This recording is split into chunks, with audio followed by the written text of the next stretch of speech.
was a little bit weak before her pacemaker, and she got the abnormal stress test and the heart cath, and they said, well, it has a 40% blockage, but nothing bad, and I agree with that. But now she is really coming with heart failure, and she has fluid around her heart, like a pericardial effusion, which is new, and also has the heart much weaker. Like before it was 45%, now it's down like 20, 25. So it's concerning, and that's what was making her short of breath.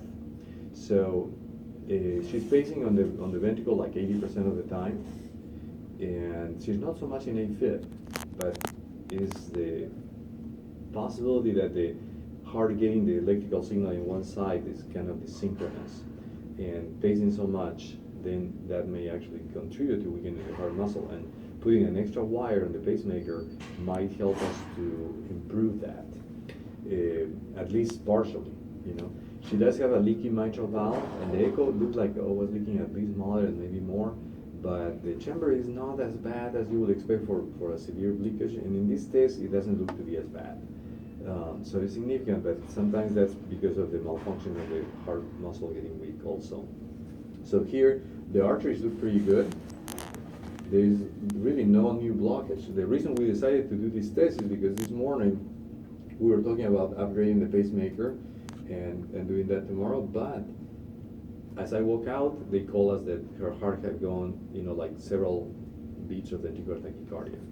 And it didn't look like a bad ventricular tachycardia, it was kind of slow, but it made me think, okay, well, what if something has changed? You know, when you're 86, things have changed.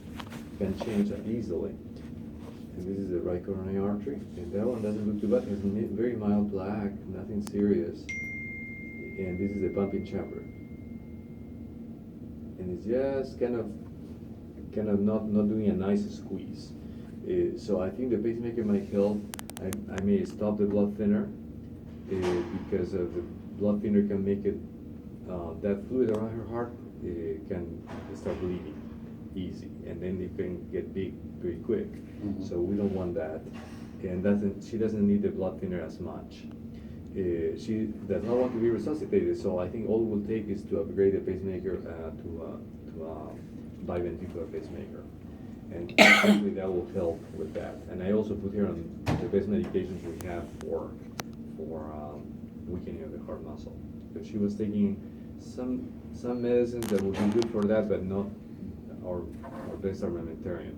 And if we had a problem, one of them, the ones I put here on is called Entresto. It's kind of new, it's kind of expensive. I don't know if they give us trouble, like maybe it's not easy to get, then we can try something different. Okay. But I'd rather use the best we have, and you know, she's totally okay with that. She doesn't want to be resuscitated, so we don't really need a defibrillator. Per se, that would be too much, I think. More complicated procedure too. So that's where we are. Okay. How does that sound? So we're going to get a new pacemaker then Tomorrow. Tomorrow. Yeah, she still has a little bit of fluid in her lungs, but actually she did okay with the test. I was afraid that she may have trouble breathing laying down, but she's much better than yesterday. Mm-hmm. But she says, you know, the last 3 months she has been getting down.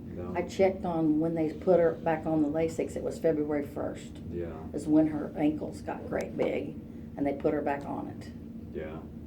But, you know, like a year ago, her heart was squeezing 45%, which is just a little bit less than normal. You know, that's not as bad. And sometimes you see that with AFib and things like that. But now it's kind of not doing so well. By echo was like 20, 25, and by this it's about the same. So Okay. that's our plan. She feels better today, but I think we'll keep on removing fluid. Mm-hmm. Okay? Sounds good. And we used a very small amount of dye, so I think that she should be okay with that.